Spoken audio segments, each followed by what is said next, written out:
Today on the show, we have Anki Patel. His company is called mybcat.com. They're an inbound phone call answering service for optometry and ophthalmology.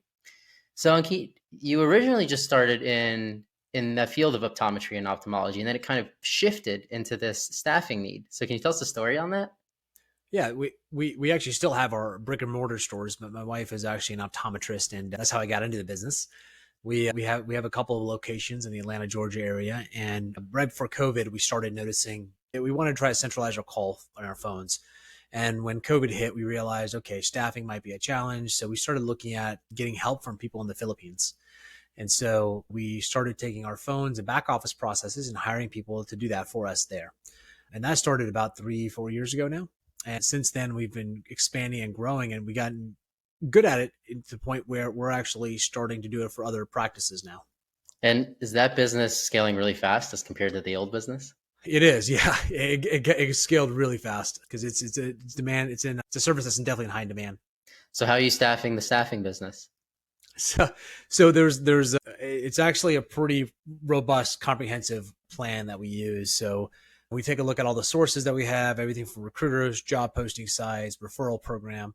Then we have a whole process around psychological testing, IQ testing, English testing, background checks, and then they have to pass our behavior-based interview questions, and then we onboard them and we train them. So it's quite a bit. Now it's nice because, well, I guess nice for us in a way that staffing is a little bit, there's more people available in other parts of the world than there are here in the US, especially talented, skilled people.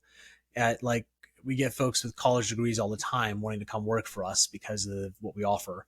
And most optometrists and ophthalmology offices, majority of their staff is not usually business educated, or they've been more in just a career technical job versus having an extra level of education or certification.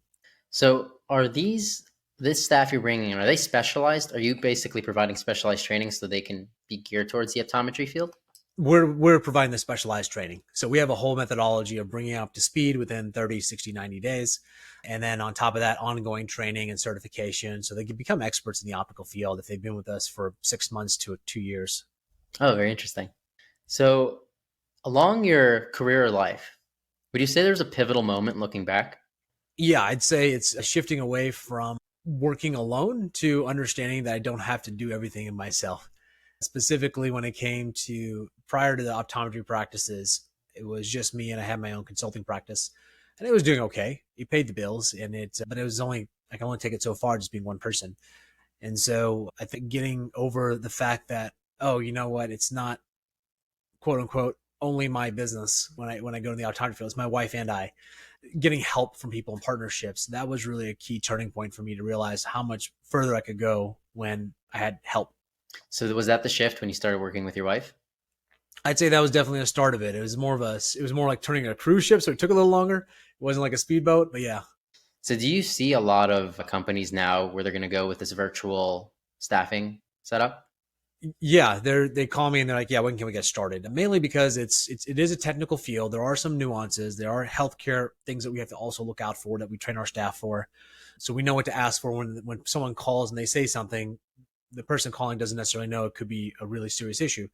And so it's hard sometimes to find people that can do all that, even in localities here in the US. So we're able to kind of just plug and play right into their existing system and be a part of their team. So, along your path of building businesses, is there some stories of struggles you had to overcome and some times when you didn't know what you were going to do next? Oh yeah, lots of times. So my first business out of college, I had a franchise store, Liberty Tax Service, and I was in a military town. This was like early 2000s, and first year was fantastic. The military was in town, gangbusters. I expanded, opened up two more locations, so I had 3 locations. And next year, military was not in town, so didn't have the revenue, didn't have the wherewithal to stay. So we ended up closing up shop on a couple locations and basically selling off that business. So understanding how to do projections, financials was a big wake up call for that. So, after that business, what did you jump to next? So I maintained my day job for a while. I actually did a company called My Computer Buddies. And at the time, it was doing basic tech support and really teaching people who didn't know computers how to use them. So typically people who were a little older at the time, 55 plus community. So I'd go and just teach them how to do things on their computers. And cell phones really weren't as popular at this time. So this was pre-iPhone era. So I was able to do that, which was a lot of fun. From that point, I had that business for a while, and then I left my corporate job and started my consulting business, doing Lean Six Sigma consulting for companies anywhere usually around 5 million to 60 million was the sweet spot. And so that was something I did for a while until I started working with my wife in the optometry business. And you found this was more lucrative. Yeah, and it's more of a business. The other business was really trading time for money. I was trading my services for time. So it was kind of a job in a different way. This is a real business because it can run without me being there day in and day out. Is that how you designed it from day one? Yeah, my wife and I had a conversation, and she said I wanted to be more of a passive, and I wanted to support our lifestyle. So in a sense, it's still kind of a lifestyle business in that way. So we designed everything around that. So her minimizing her hours in the office, as well as making sure we were starting to have children at the time. So making sure one of us was available for the kids at all times. And so, yeah, it was designed that way. What would your advice be to somebody who wanted to design a business in that way? So I think this is a little cliche, but starting from the end in mind, but validating, is that even possible? So I think that's the biggest thing. One of the things we looked at was we said, okay, she wants to do exams a certain amount of time. She only wants to work about a certain amount of days. So we backfilled it into what type of practice we would need to have. We realized that, okay, we could structure the practice correct, but we'd have to have multiple locations to do that. And so when we looked for new locations, we were very particular on what we brought on board as well and how we brought them on board. And so we were very going back to what we were trying to create in the end versus just growing for the growth's sake. So in doing that, is in having a multiple location model, wouldn't there be more overhead and things like that where you would have to work more hours? Yes, and you get economies of scale. So ideally, it would have been best if we had one location and scaled it. The problem was the one location we had was 1,100 square feet. So there was only so much you could grow. And the amount of revenue we projected we would need, we'd had to have at least a second location. Okay, so she was able to reduce her hours, but by still taking on multiple locations. Yes, and for her, she didn't really have to go to the other locations. I manage those locations and take care of those for her.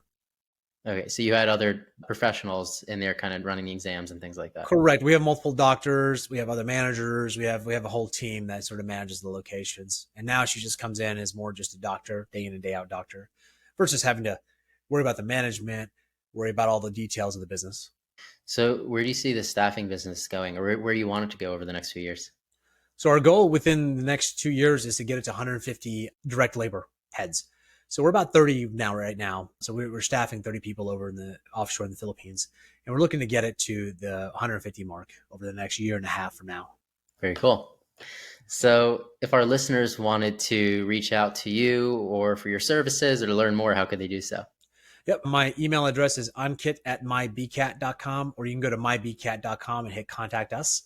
And it's short for My Business Care Team. So be happy to reach out and help anyone that's interested. Well, thank you, Ankit, for being on the show. And thank you, everybody, for listening to another episode of Failing to Success. I'm your host, Chad Kalecki with Cosmic Design Development. Make sure to like, comment, and subscribe, and we'll see you next time.